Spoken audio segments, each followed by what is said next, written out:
Est-ce que tu connais la légende du vampire de la Nouvelle-Orléans? Non? Eh bien reste et abonne-toi si tu aimes ce genre d'histoire. Alors aujourd'hui, je vais te raconter l'histoire du comte de Saint-Germain et de Jacques de Saint-Germain, l'homme mystérieux de la Nouvelle-Orléans, que certaines personnes disent être la même personne. Sauf qu'il y a plus de 200 ans d'écart. D'un côté, nous avons le comte de Saint-Germain qui a vécu au XVIIIe siècle. C'est un aristocrate élégant, musicien, alchimiste, polyglotte qui séduisait les cours européennes de Louis XV à Catherine de Russie.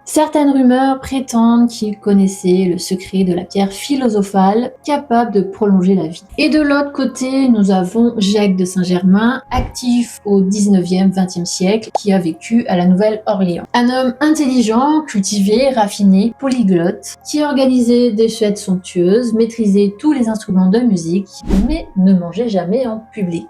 Certains pensaient qu'il était le comte de Saint-Germain. Les ressemblances étaient troublantes, charme intemporel, savoir encyclopédique et passionné par la vie éternelle. Mais les faits divergent. Le comte est officiellement mort en 1784 et Jacques apparaît des décennies plus tard à la Nouvelle-Orléans, puis disparaît mystérieusement après des incidents sanglants ou après qu'une femme l'ait accusé d'être un vampire. La police aurait même retrouvé des bouteilles de vin chez lui qui étaient en réalité du sang mélangé avec de l'absinthe. Les archives confirment que ces deux hommes ont existé, mais rien ne prouve qu'ils soient la même personne, ni que Jacques ait jamais eu des exploits vampiriques. Et le plus étrange, certaines personnes affirment avoir vu Jacques de Saint-Germain au début des années 2000 se balader dans les rues de la Nouvelle-Orléans. Alors, était-il le même homme traversant les siècles, ou Jacques était-il qu'un imitateur habile profitant de la légende du comte pour créer son propre mythe? Le comte de Saint-Germain et Jacques de Saint-Germain restent deux mystères fascinants liés par le temps et par les rumeurs.